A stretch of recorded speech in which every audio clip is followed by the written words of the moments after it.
Muy buenas noches, les habla el ingeniero Manuel Guía de Ingeniería. Hoy vamos a continuar con esta segunda especialización en el desarrollo de proyectos estructurales. Esta es la segunda clase de la cuarta jornada.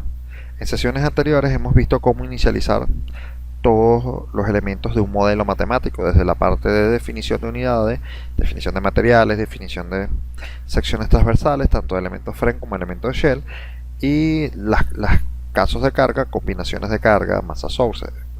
Hemos definido muchos de los parámetros necesarios para el modelo.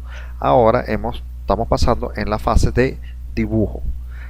Bueno, algunas personas que hayan podido empezar a revisar el software se habrán dado cuenta que nosotros tenemos una parte de file y podamos importar archivos directamente desde AutoCAD.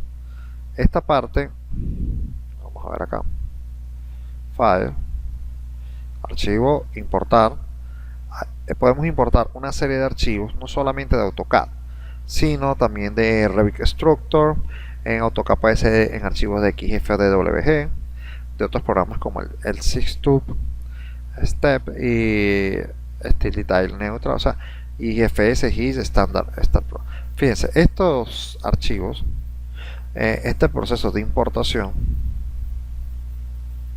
sí, yo en mi caso particular no me gusta importar archivos de ningún tipo de otro software, a pesar de que muchas veces trae las opciones, particularmente el AutoCAD no me gusta. ¿Por qué? Porque el grado de precisión que pudo haber tenido en ese modelo en el que se generó ese archivo puede estar diferente al que usted tenga acostumbrado a utilizar dentro del ETAPS, y eso puede generar algún tipo de imprecisiones dentro del modelo. El caso más común es el caso del AutoCAD. Entonces el AutoCAD, cuando tiene un grado de precisión, usted puede ser que vea el archivo, las líneas unidas, formando un solo elemento, o sea, un par de líneas en el AutoCAD, y precisamente cuando usted lo pase para el ETAPS, puede ser que esas líneas estén separadas por 0.00001, y eso va a generar que ese elemento esté desconectado. Ahora, ojo, esta nueva versión del ETAPS, incluyendo desde las 2013, creo yo, 2014, sí, las 2015,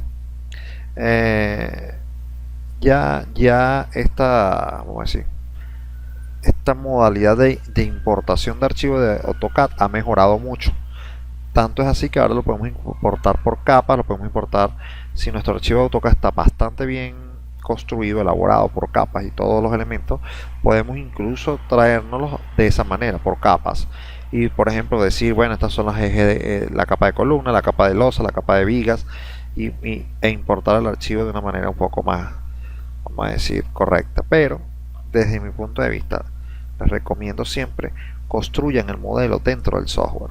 Así van a tener la posibilidad de haber reducido la mayor cantidad de problemas producto del dibujo o de un mal dibujo.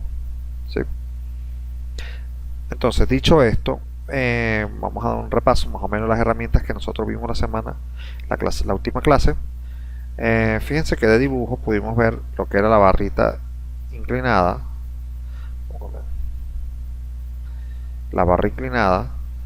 pudimos conversar acerca de que para utilizar esta herramienta es necesario hacer dos clics, un clic inicial donde lo quiera poner y un clic final donde yo quiera llegar. ¿Ven? En este caso el software siempre nos va a pedir que cuando nosotros hagamos clic sobre uno de los elementos de dibujo, cualquiera que sea el elemento de dibujo, nos va a desplegar un cuadro de propiedades de ese dibujo, donde nosotros vamos a poder seleccionar el tipo de materia, el tipo de elemento que queremos utilizar. Por eso en clases pasadas recalcaba que había que hacer primero un predimensionamiento de la edificación, y de esta manera nosotros pudiésemos establecer cuáles eran las secciones de diseño que íbamos a utilizar en el modelo, ¿sí? Para que después que nosotros tuviéramos esa lista, ya nosotros no tuviéramos que estar volviendo atrás a buscar una sección que se pudiera utilizar en ese punto. ¿Estamos claros hasta allí? Entonces, esto, un elemento, fíjense que es el dibujo, que no tiene más cuadros. Después nos fijamos que hay otro elemento que tiene la misma forma de una barra inclinada, pero adicionalmente tiene un punto rojo en todo el centro. ¿Sí? y aún más adicional a eso, tiene un cuadro punteado que lo rodea. Entonces fíjense, este cuadro, primero, el punto rojo nos indica que con un solo clic que usted haga sobre uno de los elementos de la grid, él automáticamente hará el elemento. Si hacemos clic sobre la parte 3 AB, él hará un corte, un elemento viga, en este caso normalmente usamos para hacer vigas, de A a B. ¿Sí? Eso es solamente con un clic. Todos aquellos que tengan un punto rojo dicen que con un solo clic usted podrá construir el modelo, el elemento. Ahora también tenemos la línea punteada. La línea punteada no es más que la forma que tiene el mouse cuando yo hago el despliegue para hacer un tipo de selección. Con el botón izquierdo presionado podemos darnos cuenta que se generará un cuadro punteado del tamaño del rectángulo que yo estoy generando, ¿sí? Entonces fíjense, eso quiere decir que cuando yo seleccione esa opción, con solamente hacer una apertura, él automáticamente identificará cuáles son los puntos de línea de grid donde él va a poder colocar el elemento, ¿sí? Ojo, todo esto que estoy explicando acá aplica para todos y cada uno de los elementos, tanto el elemento frame como los elementos shell. Fíjense que tienen los mismos parámetros. Si ustedes se acercan a las ventanas que están en la parte lateral izquierda del modelo, se van a dar cuenta que hay varios que tienen el puntico rojo y varios que tienen que tienen el punto rojo junto con el cuadrito punteado. Entonces cada vez que aparezca esos elementos, esos son los elementos que tiene para dibujar, ¿sí? Ojo, todo esto va a funcionar siempre y cuando las líneas de grid estén activas. Si por casualidad usted desactivó la línea de grid, que la puede desactivar la visualización de acá, vamos a ponerla por aquí, grid, aquí se activa y aquí se desactiva. Entonces si es así, ojo, si la tiene desactivada y no le aparecen estos ejes, simplemente aparecerá la estructura 3D, no va a realizar ninguna de esas opciones. Todas las opciones del puntico rojo y del cuadro de rectángulo solamente aplica para cuando esté la línea de grid activada. ¿Estamos claros allí todos? ¿Sí? Fíjense, cuando yo vaya a dar clic sobre uno de los elementos lineales, por ejemplo puede ser esta barra inclinada, se desplegará una ventana de propiedades del objeto. Los objetos son los elementos shell, los elementos join y los elementos frame. En este caso, el elemento frame, que está acá, fíjense, dice que tiene una sección de columna de 30 por 30. Nosotros en este caso sería una viga, por ejemplo, 30 por 50. Ahora, el problema va a estar, y la atención especial tiene que estar donde diga moment release. Los moment release, vamos a resaltar por acá, es una condición de cálculo de los momentos que va a utilizar esa viga. De esto dependerá si el diagrama de momento va a ser continuo, a pesar de que tenga apoyos intermedios, o que el diagrama de momento esté haciéndose cero en las condiciones de apoyo. Estas condiciones de apoyo son las que nosotros estamos habituados a ver en nuestros diagramas de corte y momento de universidad, cuando nosotros decimos, bueno, ya nosotros sabemos que este momento va de aquí para acá, va de aquí para acá y de aquí para acá. También puede darse el caso de que el diagrama de momento sea de aquí para acá y de aquí para acá, haciendo cero los nodos. ¿Ven? O sea, nosotros en la universidad no acostumbramos a hacer esta condición, pero esta condición puede estar presente en cualquier estructura siempre y cuando las condiciones de apoyo sean liberar el momento, ¿sí? Ahora fíjense, para que usted realice un modelo de esta manera, un diagrama de momento de esto, ese elemento frame tiene que ser continuo. continuo. Ahora, para la parte del software, ahora yo le puedo decir, fíjense que esta es la otra opción que se llama Pinet, y Pinet es articular esa conexión. Si yo articulo esa conexión, voy a liberar el momento en ese punto, entonces estaré en presencia de este que está aquí, que sería un Pinet. ¿Ven? El momento se hace cero y entonces ya no tendría proceso de transmisión de fuerzas por momento. Ahora fíjense, esto ocurre en la construcción de edificaciones única y exclusivamente en aquellas estructuras que sean pernadas. El caso de estructura metálica IPN o CP o BP, donde las conexiones precalificadas pueden estar pernadas. Esas conexiones no son infinitamente rígidas en el nodo de conexión, por lo tanto él va a permitir liberar el momento que tiene esa vía. ¿Estamos claros hasta ahora? Esto que estoy conversando es un breve repaso de la última sesión.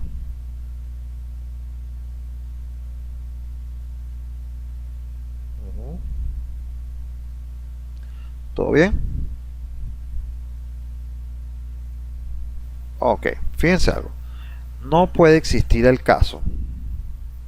Bueno, sí puede existir, pero sería un mecanismo. Fíjense algo. Hay el caso de la estructura pernada metálica que puede liberar el momento. Ese ya lo sabemos. Una estructura pernada liberará el momento y será continua. Ahora, nosotros podemos tener el caso en el que la estructura es soldada, la estructura metálica es soldada. En el caso que la estructura sea soldada, se comportará de manera continua, ¿sí? Ahora me dice, bueno, en el caso en el que una parte, un lateral sea continuo y el otro lado sea Pinet, yo les voy a decir una cosa, esas cosas no deben hacerse. No debe estar conectando un elemento que tiene soldado en un lado con uno que va a tener pernado en el otro. ¿Por qué? Porque va a crear una especie de, primero, constructivamente va a ser un desastre, porque ¿qué pasa? Él va a transmitir el momento al que tiene empotrado, que si lo tiene soldado va a transmitir momento y todo se lo va a llevar a ese punto. Entonces lo que va a producir es que el elemento de conexión sea más débil en las partes soldadas, porque va a ser atacado bajo mayor carga. Y la otra cosa es que o hace una cosa o hace la otra. Uno nunca normalmente está mezclando soldadura con perno, al menos que la soldadura sea soldadura de taller, que es para la pieza que está construyendo, ¿sí? Ahora, en el caso de concreto, cuando usted tiene un concreto y tiene una parte continua y el otro se le produce un Pinet, eso es lo que conocemos como una rótula plástica. Eso es un proceso de mecanismo que conlleva a la falla del elemento. Tan sencillo que el elemento estructural deja de transmitir momento y entonces en ese momento es donde decimos se rotuló. El acero empieza a trabajar por ductilidad, sobrepasa el exceso y llega al estado de plasticidad. En ese estado de plasticidad ya va a ocurrir el fallo del elemento. ¿Sí? ¿Todo bien?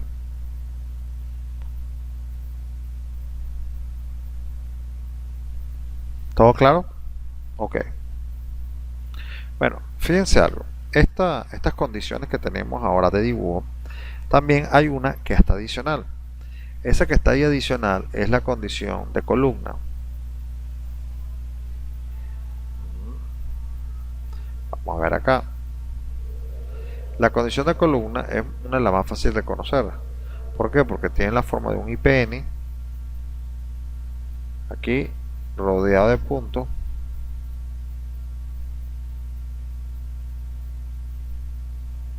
y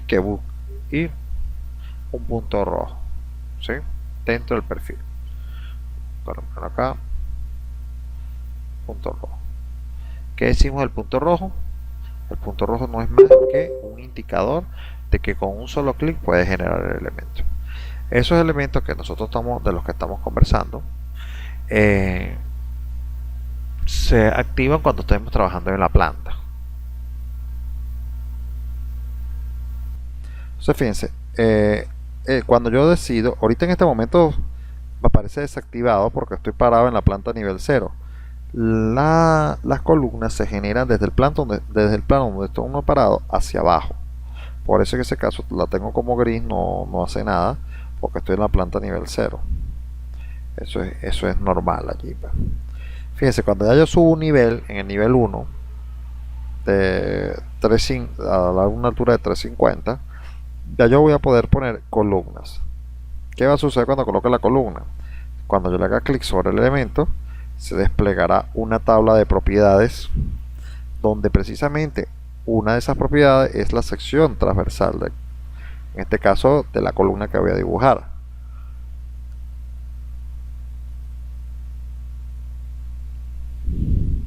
Una columna de 30 por 30 con los moment release continuos. Vean que el ángulo que aparece allí es para rotar la sección de la sección transversal de la columna. Vamos a ver también cómo desplazar de acuerdo al eje X o Y, o hacer dónde quiero poner yo el clic. Si el clic lo quiero poner en la esquina de la columna, o la esquina superior o inferior, derecha. O sea, eso va a depender de cómo uno quiera actuar en ese momento.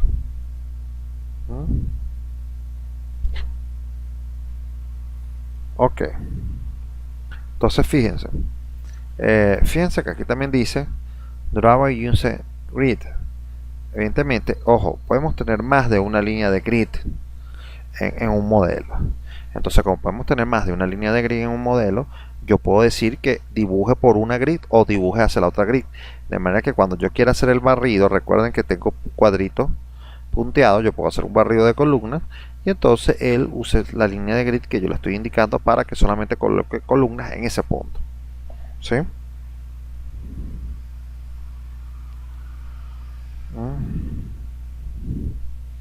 Ok. Entonces fíjense, de esa manera yo puedo utilizar el elemento columna.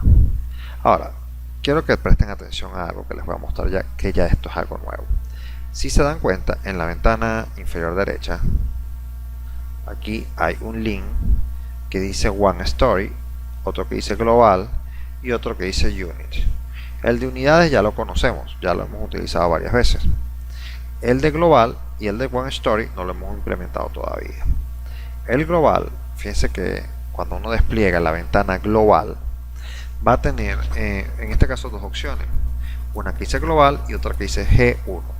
Eso que dice Global o G1 es el sistema de eje que voy a querer utilizar para este trabajo. Si yo pongo Global, ya yo sabré que X, Y, Z son mis medidas de referencia y que están ubicadas en el puesto 1, por ejemplo. Pero cuando yo hable de G1, ya estaría hablando de la grid 1, y la grid 1 tiene su eje de referencia en el centro de la grid. Esas son cuestiones que tenemos que estar pendientes. Normalmente uno no cambia eso, al menos que el trabajo sea bastante tedioso y uno tiene que trabajar con distintas grids, ¿no? Y entonces eso lo obliga a uno a que tenga que hacer varios componentes. Ahora, cuando nosotros decimos One Story, fíjense que si yo desplego One Story, no sé si se puede ver desplegado, yo creo que no lo pueden ver, déjenme despegar un poco la sección. Cuando digo One Story, en este caso les he reducido la ventana para que puedan verlo en la parte online. La ventana se desplegará y dice One Story, All Story o Similar Story. Esas son tres opciones que podemos utilizar para lo que es la parte de dibujo. ¿Por qué? Porque, por ejemplo, cuando nosotros hacemos modificación en pisos individuales, esa opción debería estar en One Story. ¿Qué quiero decir? Que en cada piso, el dibujo que estoy haciendo solamente aplicaría para ese nivel, y de esa manera yo me evito el problema de estar poniendo secciones donde no corresponde. Ahora, cuando nosotros decimos All Story, eso es precisamente cuando hay opciones de dibujo que aplica para todos los niveles, él las va a poner automáticamente allí, una sobre la otra. Por ejemplo, nivel 1, nivel 2, nivel 3, nivel 4.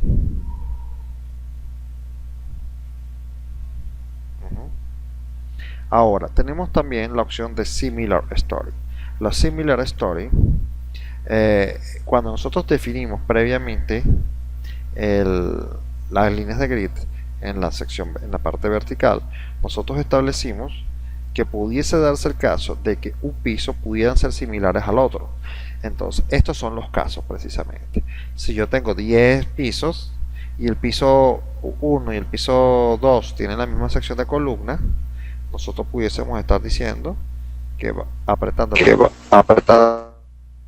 presionando el botón de All Story, de Similar Story, corrijo, y parándome en el nivel maestro, yo puedo ir dibujando de manera simultánea en el piso maestro y adicionalmente en los pisos que son similares a él.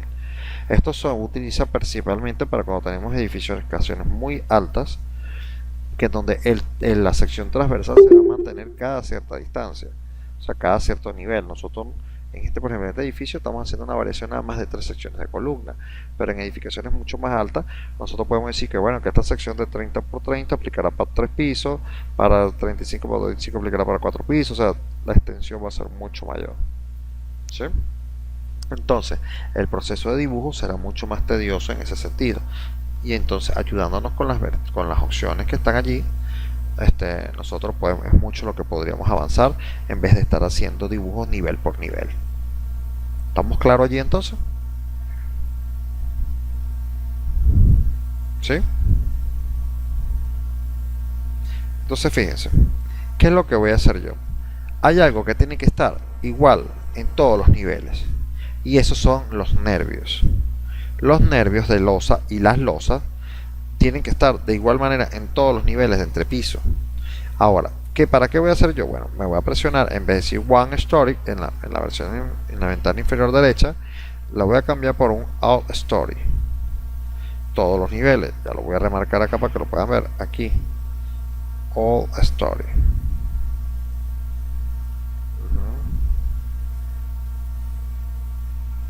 All Stories.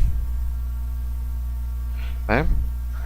De esta manera nosotros los nervios que vayamos a colocar en cualquiera de estas losas se va a ir aplicando simultáneamente en los niveles superiores. ¿Listo? ¿Estamos claros allí? Entonces fíjense, para esa opción es esta opción que está precisamente justo a la debajo de columna. La opción parece una escalera, yo siempre la asocio como con una escalera. Esta tiene las partes punteadas, tiene unas líneas acá y tiene un punto rojo. Recordemos que el punto rojo significa que con un solo clic que yo haga, ella va a aparecer. En cambio, con la del barrido, con el cuadrito punteado, yo puedo agarrar y hacer una abertura de izquierda a derecha o derecha a izquierda, y él automáticamente generará el modelo matemático, siempre y cuando estén activadas las líneas de grid. Si no, no lo va a hacer. Si ustedes tratan de usar la opción y ven que le dan y le dan y le dan y le dan, no lo hace, es precisamente porque no tienen la grid visualizada. Y la mejor forma de saber si la grid está visualizada o no está en los ejes. Si usted no pone, bueno, voy a apagarla aquí momentáneamente para que ustedes vean. Aquí esta ventanita. Fíjense que si yo le doy a la línea de grid para desaparecerla, quita los ejes. Eso se hace aquí, en ese cuadrito. Si yo quiero que vuelvan a aparecer las líneas de grid, me paro. Recuerden que para saber en qué ventana están, tienen que darse cuenta que una de esas pestañas va a estar resaltada en azul claro y la otra va a estar en gris. De esa manera quito o desmarco lo que son las líneas de grid. Con los ejes, si están o no están, ya voy a saber yo qué está ocurriendo. Ahora fíjense, cuando yo le doy clic a la opción de los nervios, me aparece primero el cuadro de propiedades del objeto. La propiedad de ese nervio es un nervio de 10 por 25, y aquí tengo que tener especial cuidado. ¿Sería pinet o continuo? Para las personas que están asistentes, la pregunta es: ¿estos nervios tienen que ser pinet o tienen que ser continuos?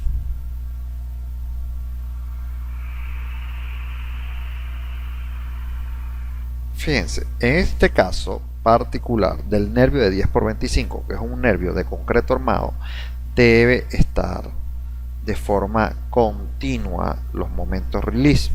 ¿Por qué? Porque los nervios se vacían monolíticamente junto con la losa y con la viga. Eso quiere decir que el momento flector del nervio se convertirá en un momento torsor en la columna, y por eso en este caso nosotros tenemos que transmitir ese elemento para allá, ¿sí?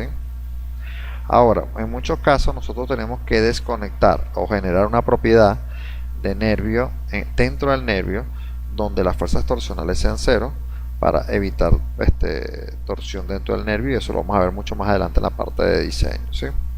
Pero en este caso los nervios son continuos. Si la estructura fuera estructura metálica y nuestros nervios fueran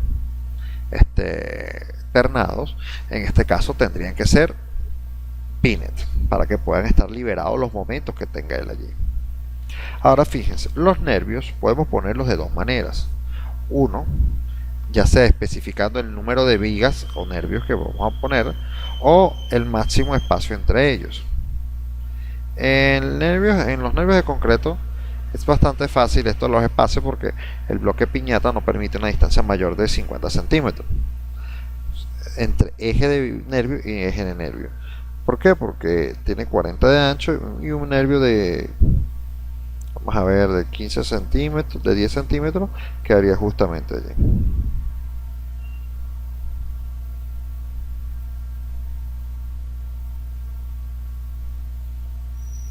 ¿Alguna pregunta?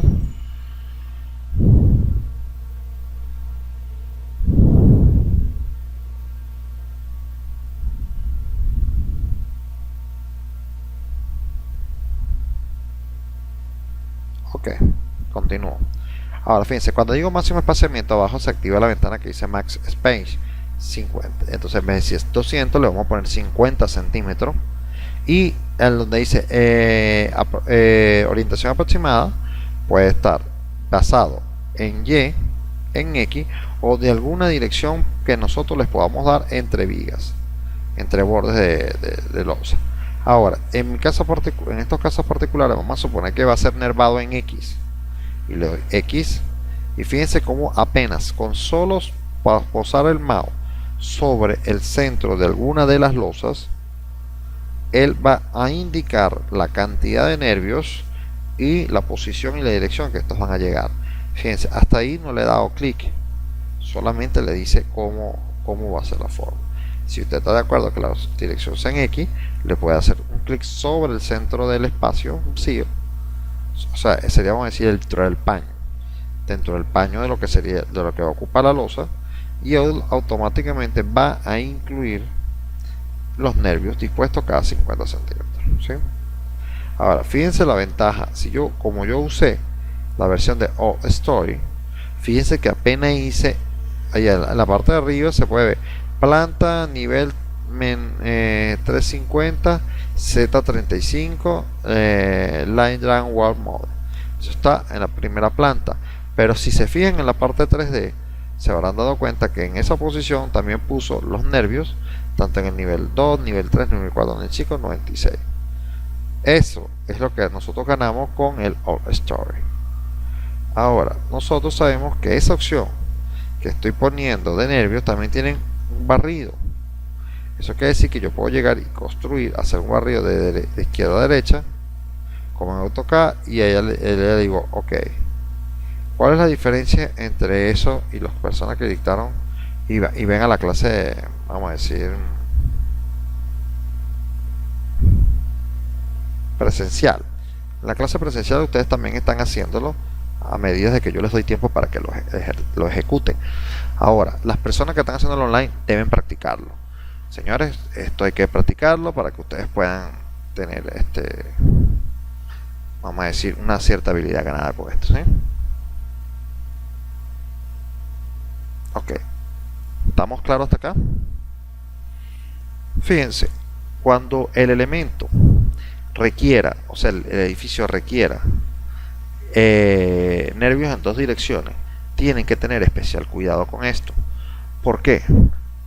Porque no es lo mismo un elemento nervio que vaya de A a B de una manera continua, a que cuando tenga un elemento de 3 a 4 que también vaya de manera continua. Yo lo puedo hacer, voy a cambiar acá, en vez de ser paralelo a X, le voy a decir que es paralelo a Y ahora. Entonces fíjense que yo me podría venir y decir sombrear y especificar que voy a poner nervios en la dirección Y de 3 a 4. ¿Sí?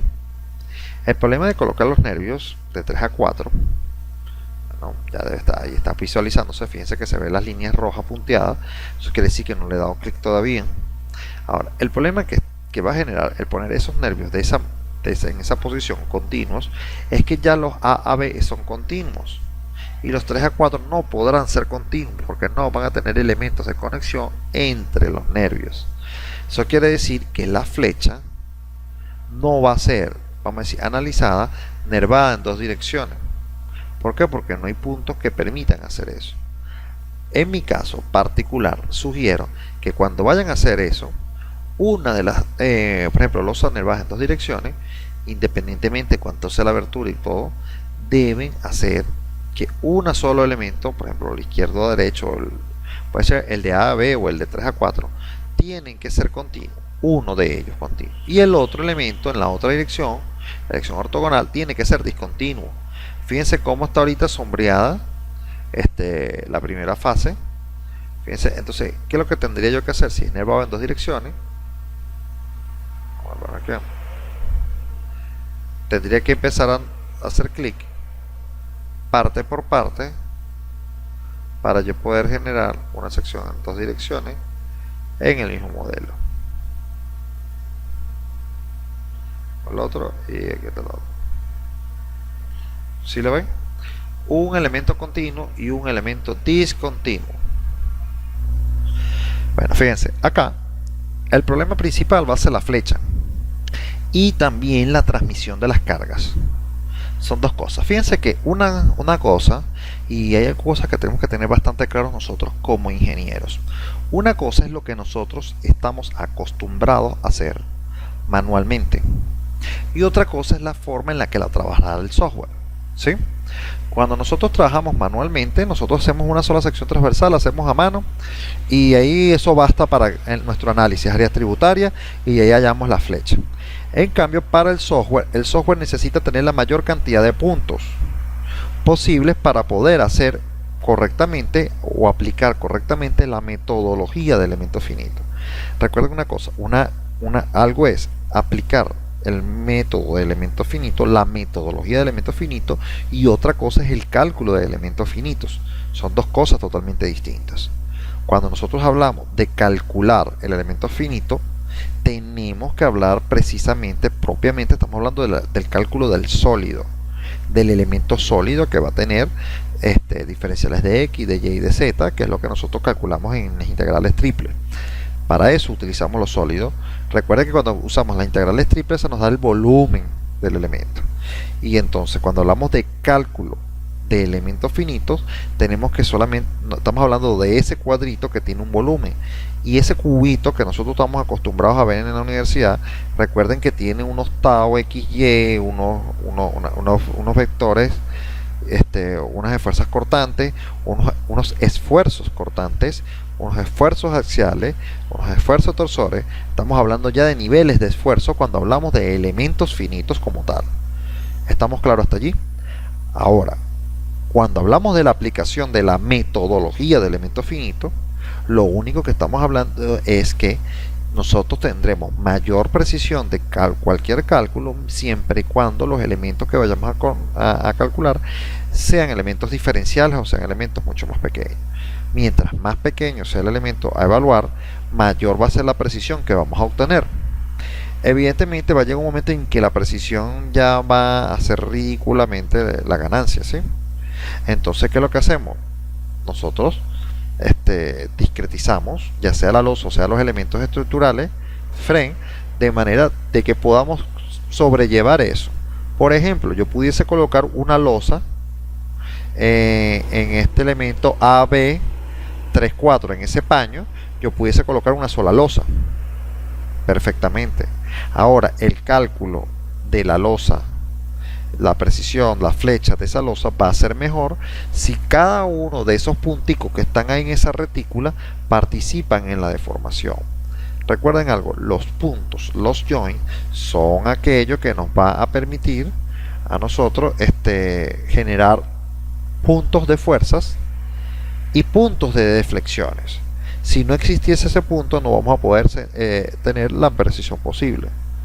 Ahora, eso aplica para todo y cada uno de los elementos de área, ya sea muro, ya sea losa, sea lo que sean. Mientras más pequeño sea el elemento, dentro del modelo, mucho más preciso será el cálculo. Ahora, eso tiene una cosa contraproducente, que también mientras más cuadritos pueda tener esa losa, señores, más pesado va a ser el modelo para la computadora. Si no tenemos una computadora totalmente adecuada para eso, la pueden hasta quemar.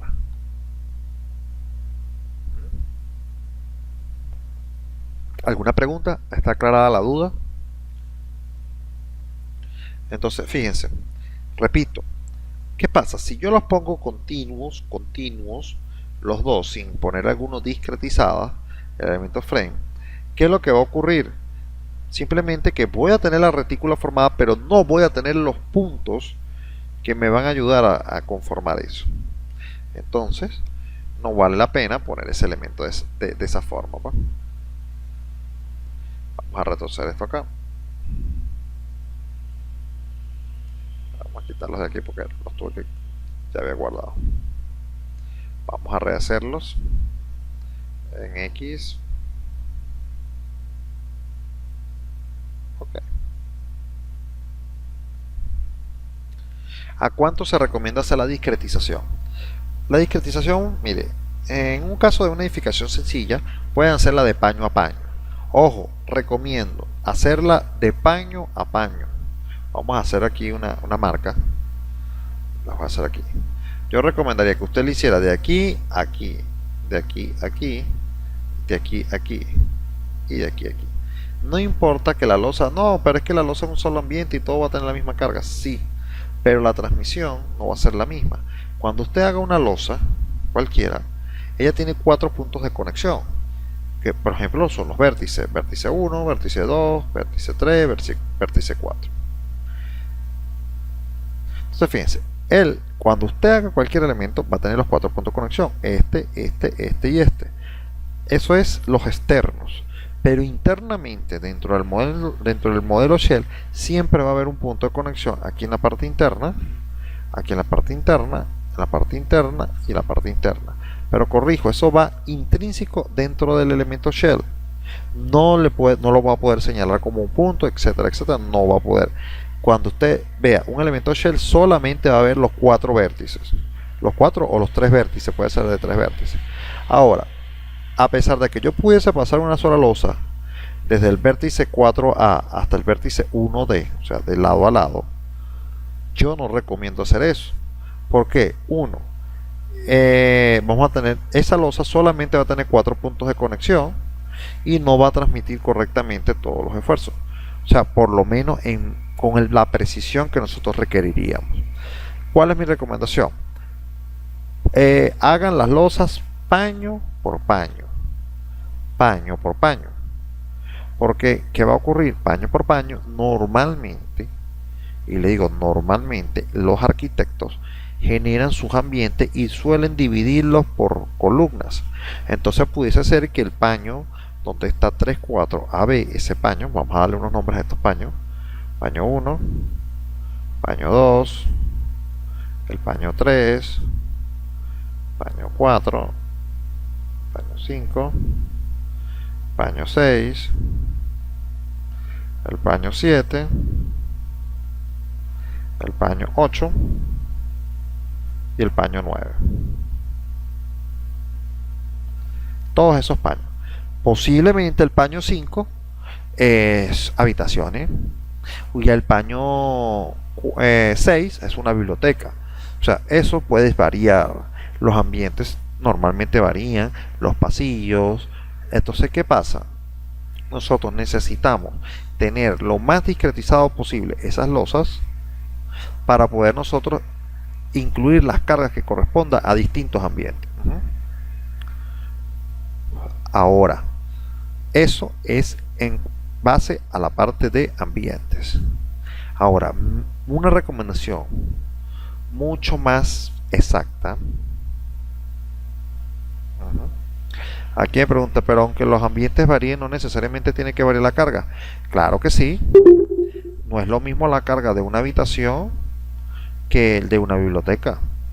No es lo mismo una oficina que donde en la misma oficina donde vayas a tener un archimóvil.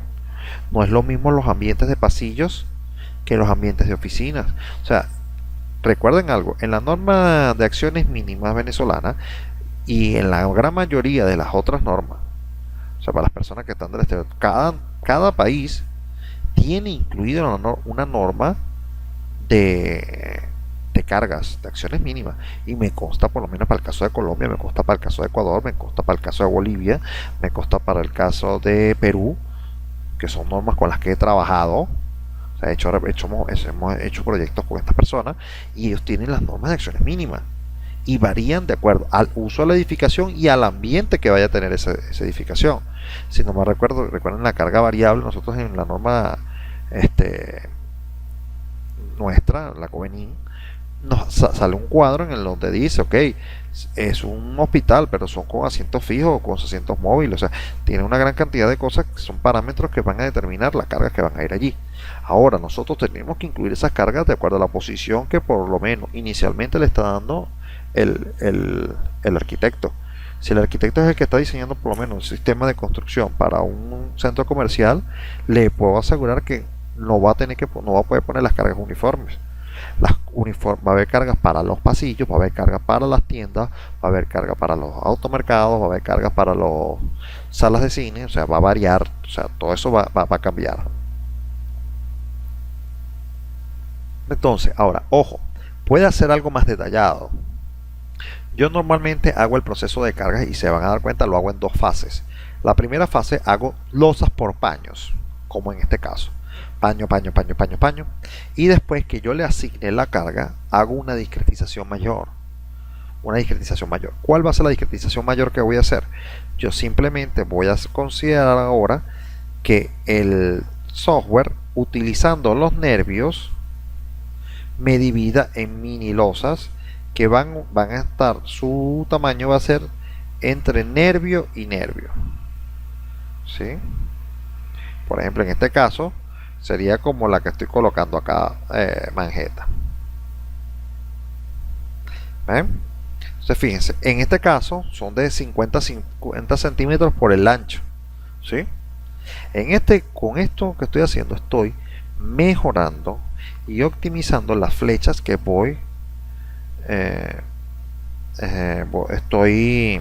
calculando para cada nervio. ¿Sí? Entonces fíjense, las flechas de entre nervio y nervio van a ir variando, porque por ejemplo yo voy a poner ahora esta losa que está acá, a cambiar el color para que se note que estoy haciendo algo diferente una con respecto a la otra. Es la misma losa, en este caso sería una losa de 5 centímetros, solamente que el espacio de acción de esas losas van entre un nervio y el otro, y así consecutivamente, ¿no? Ahora, ¿qué pasa?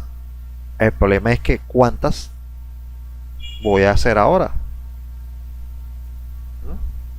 Fíjense que ahora inicialmente tenía 9 losas, ahora tengo, si yo discretizo de esta manera, tendría 9, 1, 2, 3, 4, 5, 6, 7, 8, 9, 10. Tendré 90 losas. ¿Sí? 10 por cada paño. Por 9 son 90 losas. Ahora, ojo, ¿qué tan exacto puede ser esto? Fíjense, si nosotros tuviéramos un gráfico donde yo representara, vamos a suponer que yo voy a hacer la representación del valor exacto. Esta línea que está acá es el valor exacto, por ejemplo, de flecha para determinado elemento que estoy evaluando. Valor exacto de flecha. Y acá abajo, en la parte inferior, esto es el número de elementos discretizados.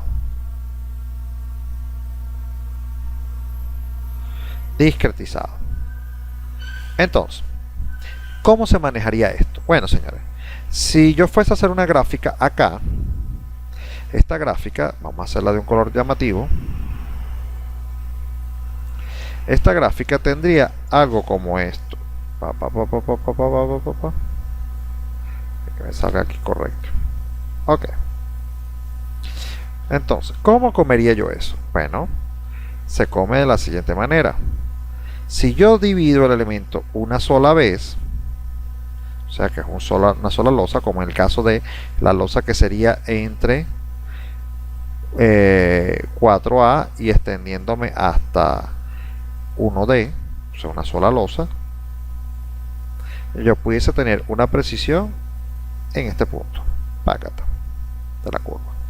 Eso quiere decir que de aquí a acá es el error. Oh, el error es bastante grande, ¿no? Ahora, si yo voy a llegar y voy a hacer una discretización mucho mayor, vamos a suponer que la voy a dividir en 10 partes. Entonces yo digo de aquí para acá sería el número 10 y sigo aquí. Este sería el corte y ahora el error que tengo entre el valor exacto y el valor con una discretización de 10 es menor, ¿sí? ¿Estamos todos claros hasta allí?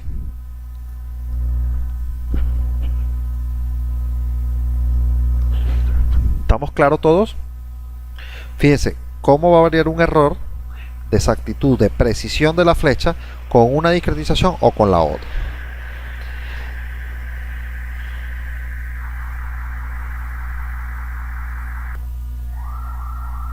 Entonces fíjense algo, ocurriría lo siguiente.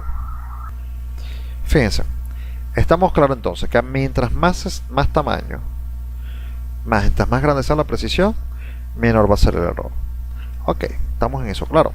Ahora fíjense qué va a suceder cuando yo ponga, por ejemplo, una discretización, vamos a suponer de 50 o de 90, como en este caso, 90 losas. Esas 90 losas van a caer, bueno, cortaré aquí, subiré y cortar aquí, chuquiti. Entonces este valor que está acá es mucho más pequeño. Ok, está bien. Ahora, el problema va a estar en que el valor exacto nunca se va a llegar a obtener. ¿Por qué? Porque estos son métodos numéricos. Y los métodos numéricos son simplificaciones de los casos y no hay una fórmula que precisamente dé cuál va a ser el valor de la flecha. Simplemente un valor aproximado o tendiendo a ese valor. Si yo después llego esto a 90 y supongamos que la flecha con una precisión de 90 me va a dar, por ejemplo, 1.51 centímetros. Bueno, eso es bastante. Vamos a poner un número más pequeño, 0,51 centímetros. Ese es el valor que me daría, por ejemplo, estoy diciendo un valor ejemplo aleatorio. Si con 90, la discretización de 90, la flecha me daría 0,51 centímetros. Ahora supóngase que después yo llegue y haga una evaluación para 500 elementos.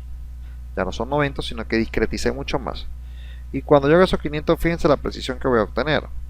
Entonces, cuando yo vaya a evaluar con 500, me va a dar una precisión, por ejemplo, de 0,598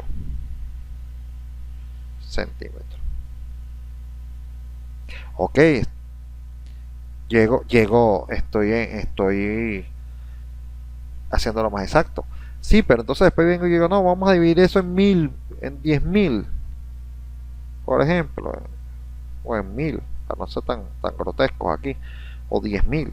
Entonces cuando yo voy a ver el valor de eso me da 0.594. Corrijo, 0.59 sería 500. Bueno, esto sería, sí, 509, algo así, pues, porque este sería 10 y este sería 5.07. O sea, lo que estamos hablando es que después, para nuestro cálculo, estos errores que estamos haciendo ya empiezan a ser despreciables, como dice el señor Vladimir. Para una flecha, ¿qué precisión podemos tener nosotros en una flecha de una viga? Por ejemplo, en el caso de concreto armado, ¿cuál debe ser la precisión que usted debería tener como magnitud para poder saber el estado de una flecha? ¿Ah? ¿Qué precisión le darían ustedes a eso?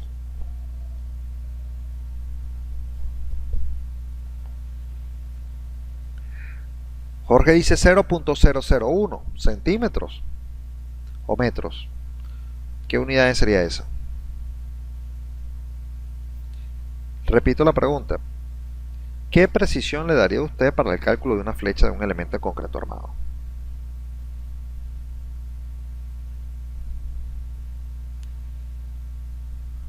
¿Se escuchan?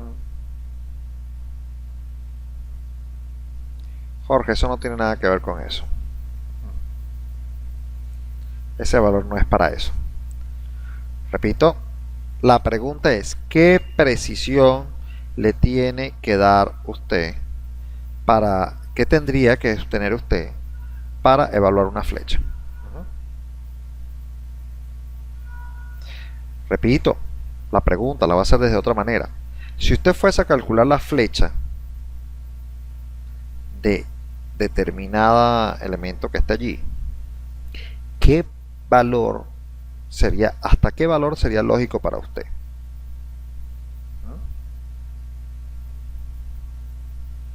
Precisión. Estamos hablando de la medida, no del valor, la medida. Aquí viene uno que me dice, el ingeniero Jesús Tillero me dice que estaría hablando de 0.50 centímetros. 0,50 centímetros. Por ejemplo, si usted, voy a tomar acá, voy a hacer una borrada acá. Si yo le digo a usted que esta viga que está entre el tramo 3 en el eje 3 BC tiene una flecha de 0.5234 centímetros y tengo una de 0,5 centímetros, 0,52 vamos a hacer aquí centímetros, y tengo otra de 0,5 centímetros. ¿Cuál de estas tres medidas es la correcta? ¿Es una de estas o todas? ¿Es la 1? ¿Es la 2? ¿Es la 3? ¿O la cuarta opción que sería todas?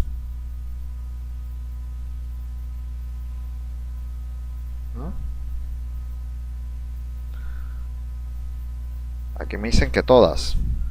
Todas. ¿Cuántos dicen que todas?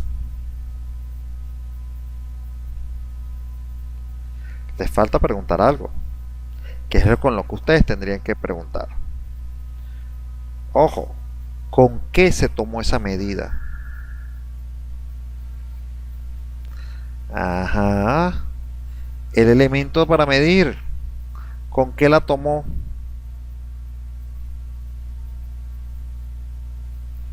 ¿Están viendo dónde está la trampa de la pregunta? No, Carlos, por favor, eso no puede ser.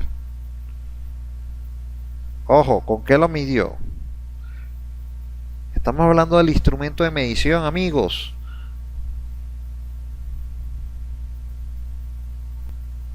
Ojo, corrígeme.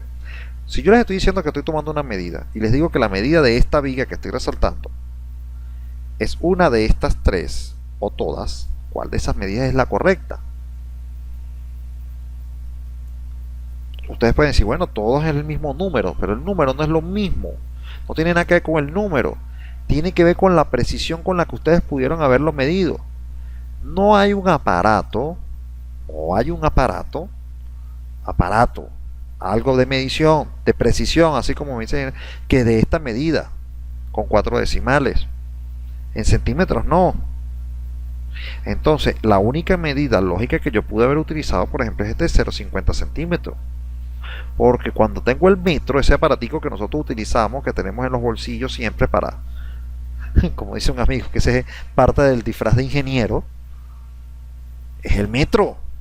Y ese metro no puede medir más de 0,50 milímetros. O sea, llega hasta el milímetro. ¿Sí? Entonces nosotros no podemos tener una precisión menor. Este, no puede tener una precisión mayor al milímetro, que es lo que puede medir usted con el metro. Al menos que haya tomado la medida con un vernier, que tampoco le va a hacer una de estas. ¿Eh?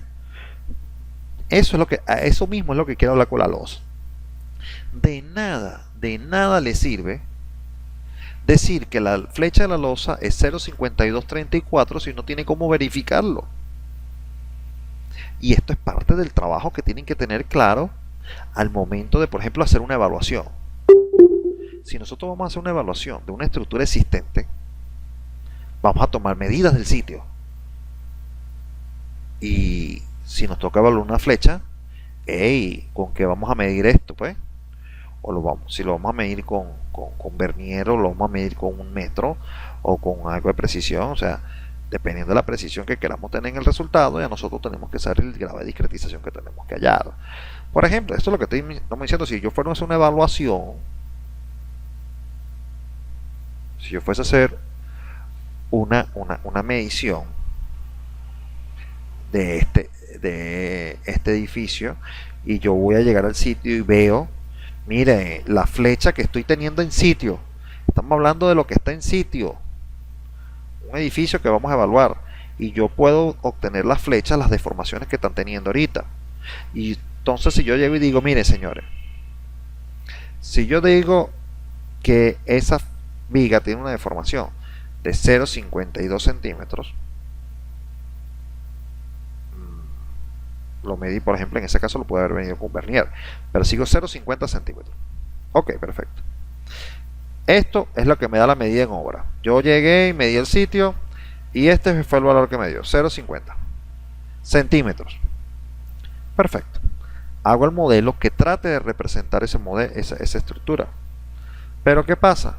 Me da que los resultados me dan de 1 centímetro. ¿Ve? ¿Qué pasa? Como hice una sola losa, no puedo llegar al grado de precisión que tengo en sitio. Eso quiere decir que mi modelo tiene que discretizarse, ya sea en una losa o en 90 losas, para poder llegar a acercarme a este valor en cuanto a la precisión que voy a tener para la evaluación. ¿Estamos claros hasta allí? Ojo, eso es de lo que ustedes tienen que estar pendientes.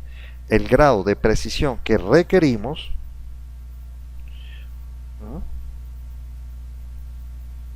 para nuestro trabajo. El grado de precisión. Entonces eso va a inducir a que haga una mayor discretización al trabajo que vamos a tener. Fíjense, si nosotros fuésemos a trabajar eso en una estructura nueva, nosotros con una precisión de 0,50 centímetros sería más que suficiente.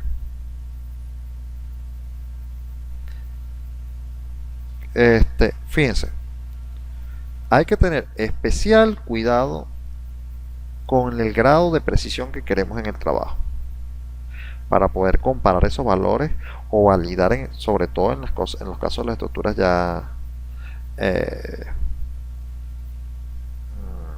las estructuras ya construidas. Si vamos a hacer un modelo matemático que va a representar una estructura que está en la realidad, las flechas que nosotros hallemos dentro del modelo matemático deben coincidir, o por lo menos estar en el mismo grado de magnitud que las que tenemos en sitio. Si no, su modelo no sirve, su modelo no representa lo que está en sitio.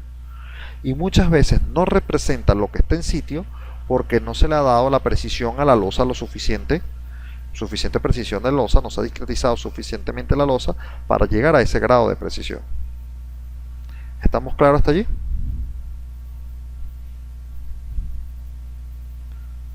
¿Todo claro? ¿Se entendió lo que quise decir? Y aquí ingenieros e ingenieras que están presentes, Precisión significa un número adecuado de discretización. O sea, una discretización adecuada. No estoy diciendo de mucha discretización ni de poca discretización. Es un número adecuado. Porque usted lo puede decir, bueno, yo lo puedo dividir en 10 millones de partes. Sí, pero ¿eso es necesario? ¿La precisión va a ser la cierta? No. Y la otra cosa que le digo, precisión requiere discretización. Y discretización requiere un buen computador.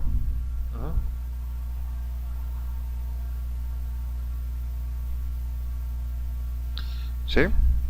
Ahí ya estamos hablando de otro margen, ¿no? Por aquí me hacen una pregunta. ¿Cómo se chequearían en una estructura ya existente las cuantías de acero? Bueno, tiene dos formas. Hay ensayos destructivos y ensayos no destructivos. Un ensayo destructivo pudiese ser que usted agarrara un cincel con una mandarria o un martillo y descubre el elemento que quiere calcular. Por ejemplo, en el caso de que sea una columna, le quita el recubrimiento, pues. Igual que una viga, le descubre el recubrimiento. Recuerden que el recubrimiento se puede reponer, eso no le va a hacer daño a la columna. Claro, si se va a poner a darle hasta aquí, romperle el núcleo de concreto que tiene interno del acero, no hay problema. Usted puede llegar y descubrir, o sea, quitar el recubrimiento de la columna, en el caso de que sea una columna o una viga, y allí vas a poder ver qué cabilla tiene de una vez. Ahora, en el caso de que no puedas romperlo por determinada razón, también hay aparatos que funcionan como unos escáneres donde puedes visualizar cuál es el acero que tiene la columna o el elemento de concreto, y ese escáner te va a mostrar a través de una pantalla cuáles son los diámetros que tienes allí. Eso se va a hacer como una especie de placa, como cuando uno se va a un médico y hace una placa para eso. ¿Sí? Ok. Ahora, fíjense que yo no me he salido de la opción All Story, ¿no? Aquí sigo estando en All Story. Y así como hice el All Story con los nervios, voy a hacer el All Story para la losa. Fíjense, acá está una opción que parece una X. Bueno, es una X con un punto rojo y unas líneas punteadas. Esa la vamos a utilizar cuando hagamos cruces en estructura metálica. Por los momentos no la voy a explicar, así que la voy a explicar cuando hagamos el dibujo. Ahora, de ahí en adelante vamos a conseguir otras opciones. Estas otras opciones que están allí, son estas tres que siguen acá, son los elementos de losas o elementos área. Sí, porque pueden ser losas de entrepiso o pueden ser cubiertas de techo, lo que yo quisiera hacer con esto, ¿no?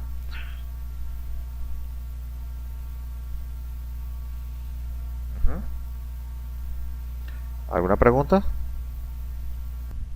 Fíjense, esta parte de losas tienen tres iconos que están allí.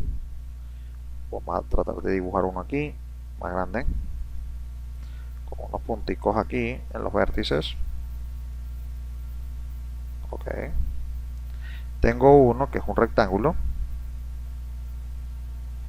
con un punto aquí en la esquina y otro con otro punto aquí en la otra esquina. Y después tenemos el típico cuadrito con un puntico rojo en el centro y líneas punteadas en el exterior. Ok, esas son tres formas de hacer losas.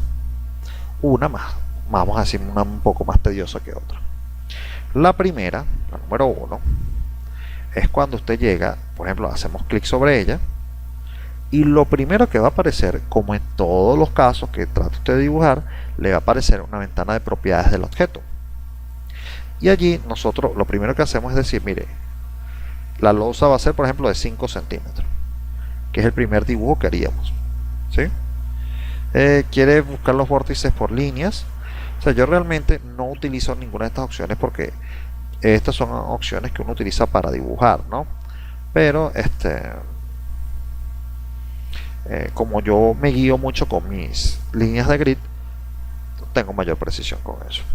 Fíjense, como ven que la imagen tiene varios puntos, eso indica que usted, para hacer una losa de ese nivel, usted pudiese tener un punto, dos puntos, tres puntos, cuatro puntos, cinco puntos, seis puntos, n puntos, y de esa forma usted le daría la forma que usted quisiera a esa losa. La podemos usar para cuando tenemos elementos triangulares, porque necesita como mínimo 3 vértices, y ahí en ese caso generaría una losa triangular, de planta triangular. Ahora, no necesariamente tiene que ser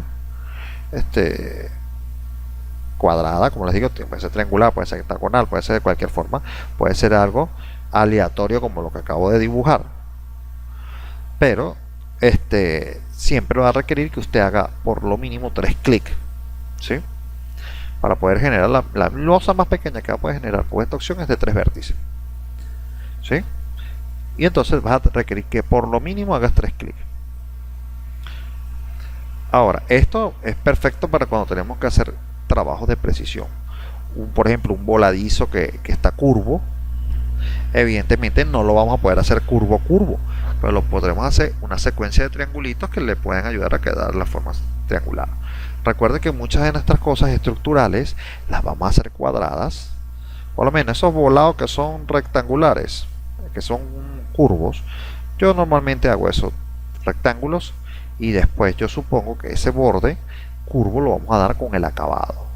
Con el acabado de la losa superior ya nosotros empofraremos esa cosa allí y le daremos el acabado curvo. No vamos a hacer una viga curva, ¿verdad? Por el amor de Dios, no lo vamos a hacer. Eso es demasiado, o sea, mentira que vamos a estar calculando una viga curva. Podemos hacer una curva, una línea segmentada, pero todas van a ser rectas. ¿Estamos claros en eso? El acabado final curvo se da con la losa. Ahora, esta es una de las opciones. Para eso yo selecciono, le digo suprimir para borrar, y ahora vamos a usar la opción número 2. La número 2, se darán cuenta que utiliza nada más un vértice y otro vértice. Si yo hago clic sobre esa opción, se me activa también el cuadro de propiedades del objeto. Ahora, esto me va a permitir hasta darle dimensiones a la losa si ya yo la quiero preestablecer, y eso lo vamos a utilizar, por ejemplo, cuando nos ayudemos para las zapatas. Yo uso esta opción, pero lo que quiero darles a entender más que todo es que solamente tienen que hacer 2 clics. El clic en un vértice, dejan presionado el mouse hasta que puedan soltarlo en el último vértice. Fíjense, hago clic allí y voy expandiéndolo hasta llegar al tamaño que quiero hacer la losa y suelto, y él automáticamente hará la losa. Pero fíjense, solamente aplicaría para elementos rectangulares. ¿Ven? Puedo ir haciendo uno por uno si quiero. Por eso es importante que antes de hacer la losa hagamos las vigas, hagamos los nervios. ¿Por qué? Porque eso nos va a ayudar a dibujar el elemento. Entonces, fíjense, eso es bastante simple para las losas. Y ahora, si yo hago clic sobre la ventana que tiene el elemento 3, vamos a ver acá, ahora vamos con el elemento 3. El elemento 3 es aquel que tiene el puntico rojo. Entonces vamos a ver acá. Si yo presiono el elemento 3, si yo hago clic en este elemento con el puntico rojo, lo primero que va a saltar es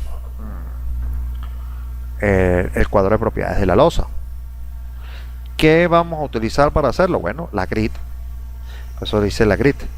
Recuerda que si la grid no está activada, no va a hacer nada. Entonces fíjense que si yo solamente posándome sobre el centro de uno de los paños, por ejemplo en este paño va a ser en este caso va a ser el paño AB34, apenas yo me pose sobre él, el software me va a marcar una silueta punteada en los vértices de donde iría esa losa. Allí la van a poder ver, esperando simplemente que yo haga clic. Así como cuando yo hacía los nervios, él me hacía una marca de los nervios. Si van allí en X o en Y, fíjense, ya la tienen resaltada.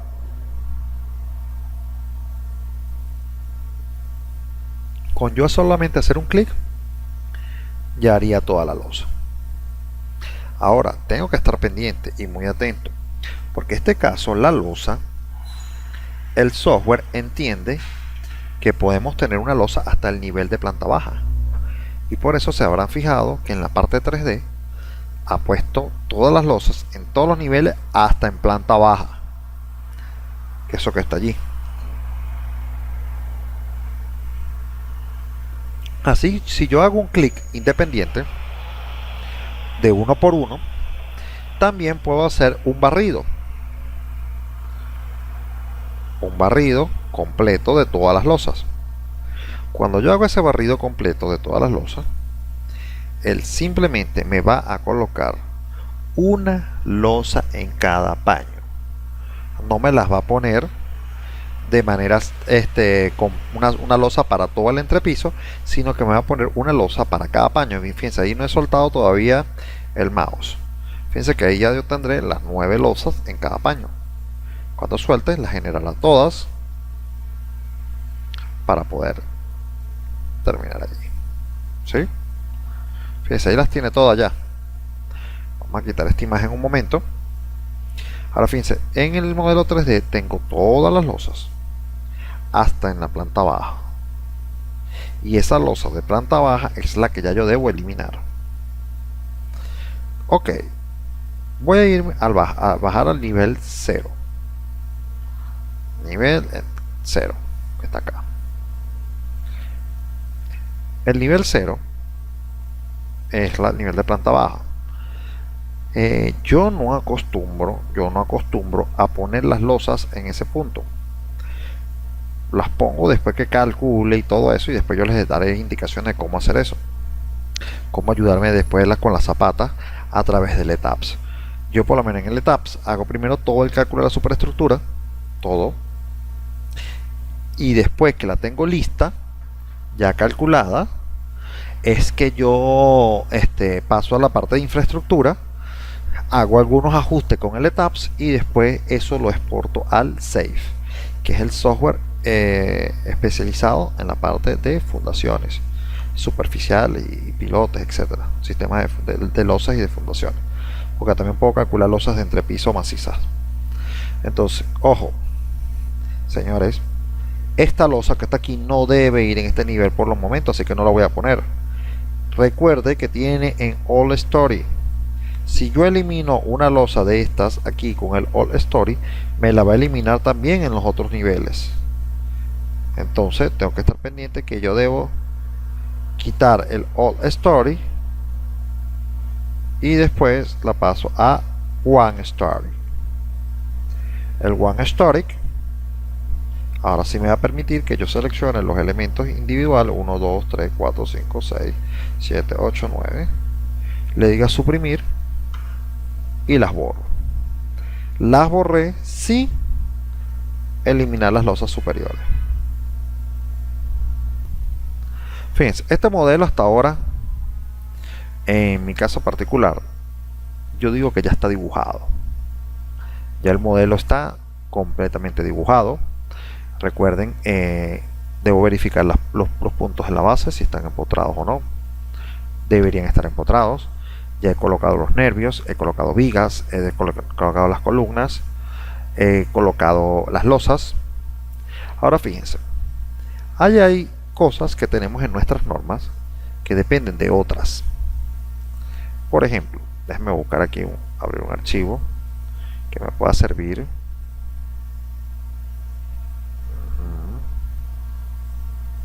Un software, permítame un instante.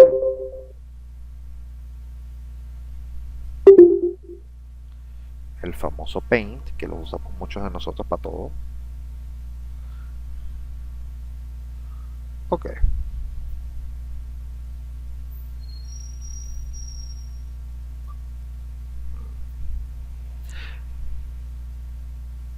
Ok, fíjense. hay cosas que tenemos que estar conscientes a la hora de el cálculo, y repito, una cosa es el cálculo manual y una cosa es el cálculo del software. Entonces, las normas, cuando se realizaron, cuando se construyeron, están buscando la simplificación del trabajo, del cálculo, porque se hacía manualmente. Si vamos al caso de Venezuela, nosotros hemos tenido realmente, después del sismo del 67, teníamos una norma, se reformó, después en el 67, después del sismo 67, después en el 2001 y hasta ahora tenemos la misma norma sísmica. Entonces fíjense, desde que se fue concebida siempre han sido los parámetros que tenemos de medición, de, vamos a decir, parámetros que tenemos allí de referencia, siempre han sido vistos desde el punto de vista elástico. ¿Qué quiero decir yo con eso? Fíjense, el primer dibujo que les voy a hacer acá es uno que por todos nosotros es muy conocido. Todos los hemos visto infinidad de veces. Es un pórtico. Ese pórtico, que lo hemos calculado tantas veces, tiene una deformación. Una deformación que la pinto aquí de verde, que va aquí y que va aquí. Por acá y aquí estará. Tendrá esta deformación en el momento en el que tenga alguna fuerza lateral. Tenemos una fuerza lateral, se producirá una deformación en ese pórtico y vamos a tener desplazamientos. Por ejemplo, en este punto de aquí a aquí, vamos a llamarlo desplaza teta 1, y de aquí a aquí voy a tener lo que conocemos como un desplazamiento teta 2. Ahora, la pregunta, recuerden que eso siempre va a venir acompañado con una de las preguntas: ¿cómo es teta 1 con respecto a teta 2?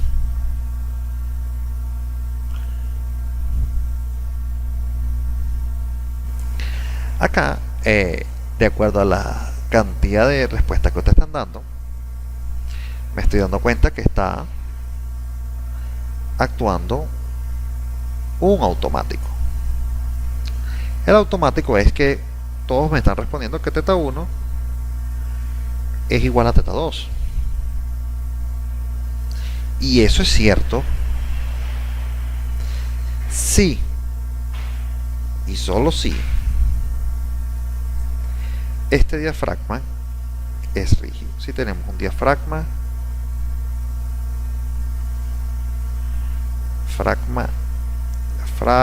rígido,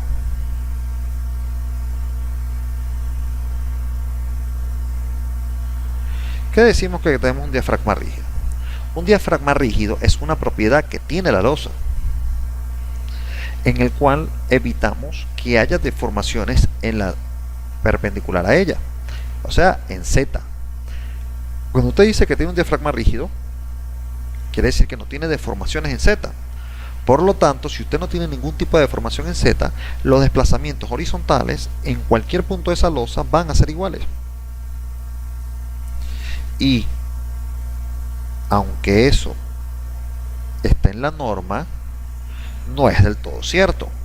Como el único que está respondiendo aquí, los ingenieros José Kiel, que me dice que pueden ser diferentes. Y eso es verdad. Esos desplazamientos van a ser diferentes. En la realidad, eso no se comporta como un diafragma rígido. Las losas no son netamente rígidas. Las losas tienen deformaciones en la dirección de Z.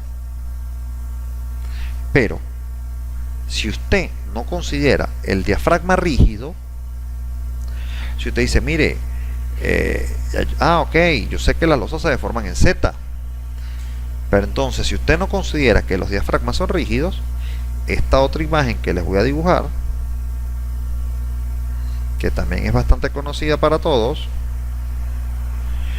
nos pone un valor de referencia en nuestros diseños. Voy a poner aquí, tratar de que el dibujo quede bien hecho. Voy a poner otra flecha acá.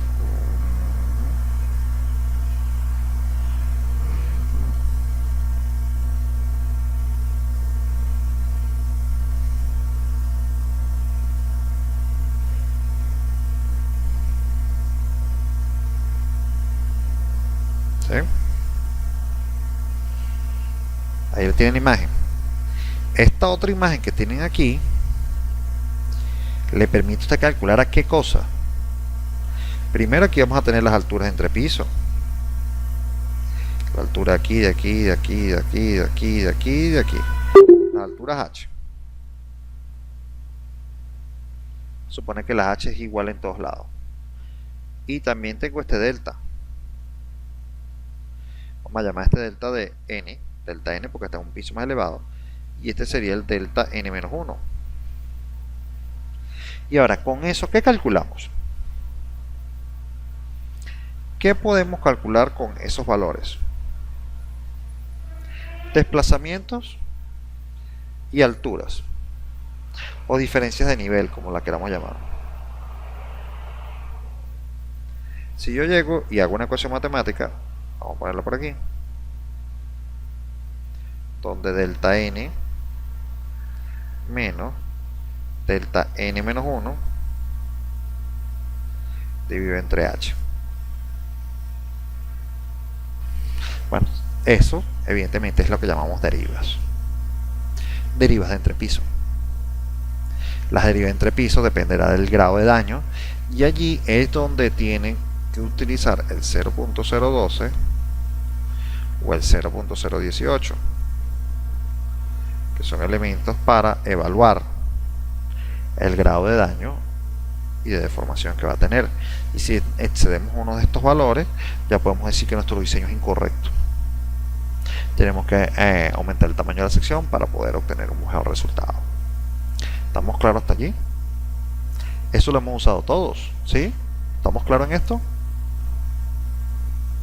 No, flecha de deformación no. Eso sirve es para derivas de entrepiso, desplazamientos relativos entre niveles. Y con eso sabemos qué grado de daño tiene las columnas.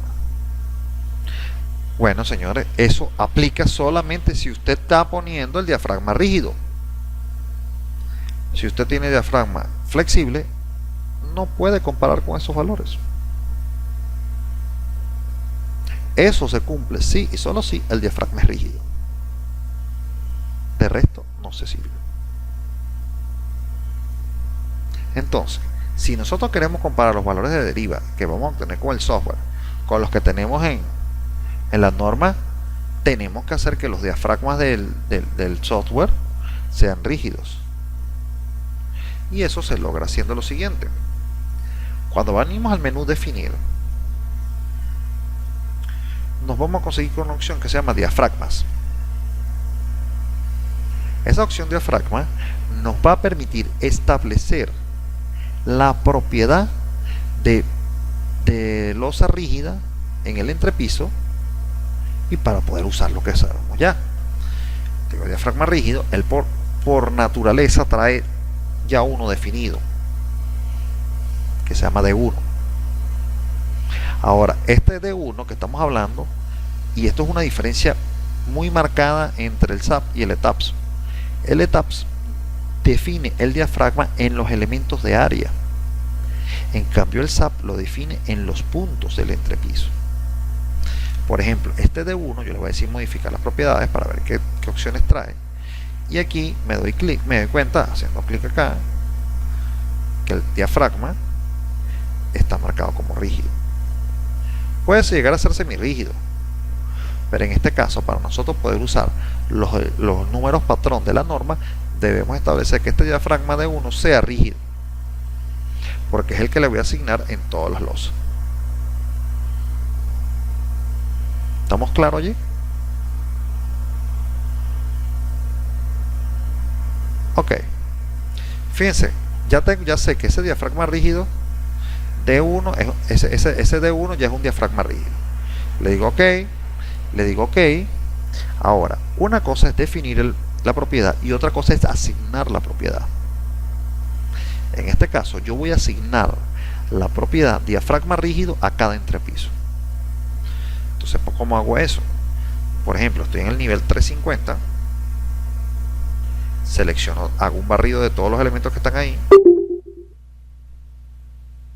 No importa que agarre viga, no importa que agarre nervio, no importa que agarre todo.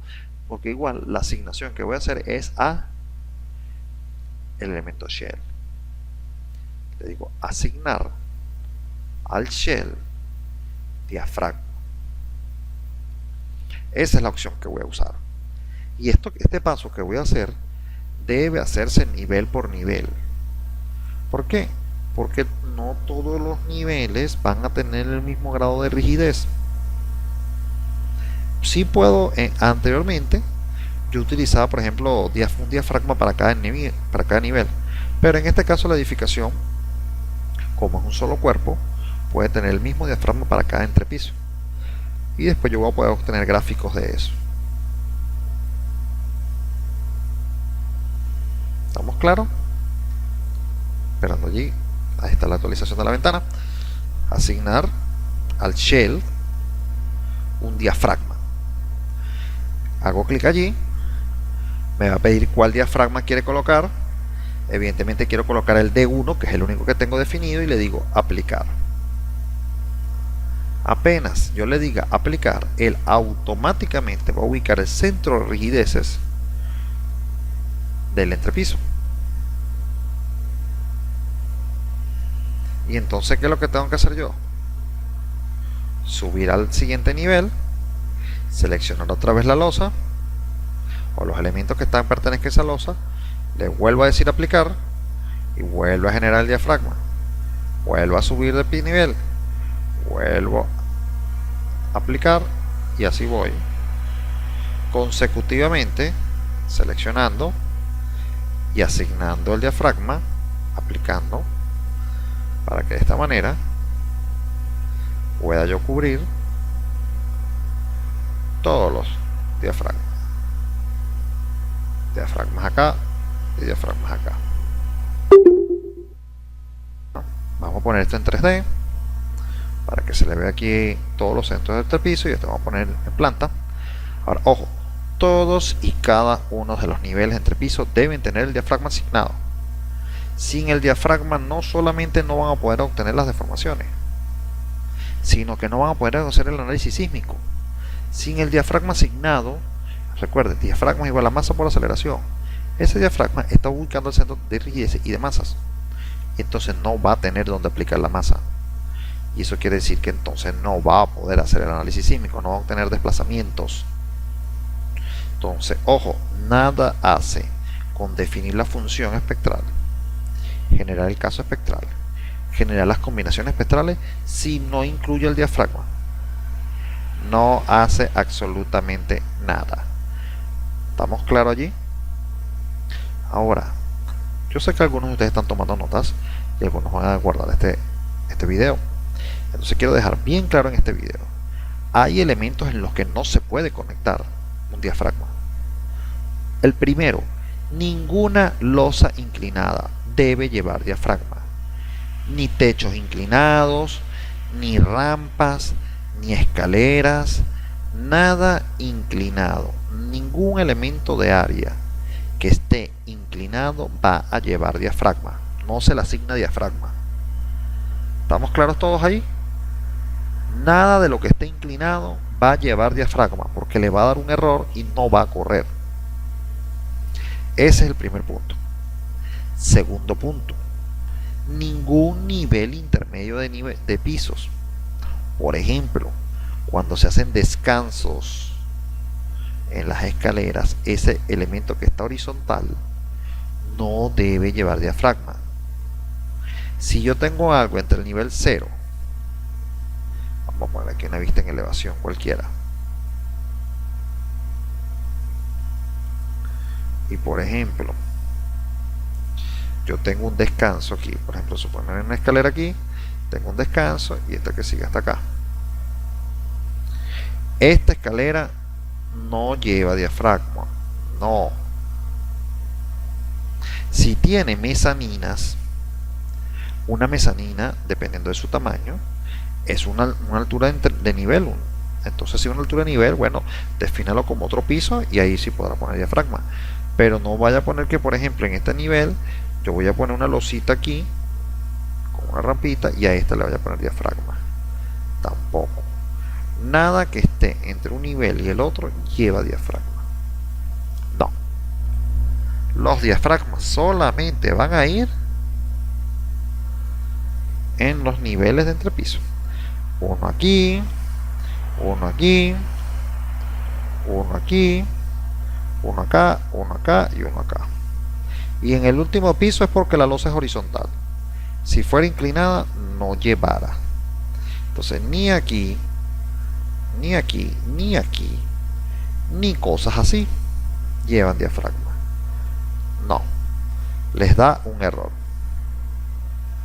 ¿Estamos claros entonces? Ya saben, ni inclinadas ni entre niveles le va a dar error. Solamente van en niveles de entrepiso. Bueno, entonces fíjense, vamos a dejar la clase de hoy por hasta acá, porque ya de aquí ya tenemos listo para lo que es el proceso de asignación de cargas, y vamos a hacer el chequeo de algunos elementos. Vamos a ver cómo aprender a hacer uno de los análisis y vamos a tener una tarea para la próxima semana. Así que no sé si tenemos alguna pregunta con respecto a lo que hemos explicado el día de hoy, si no, para dar por finalizada la clase del día.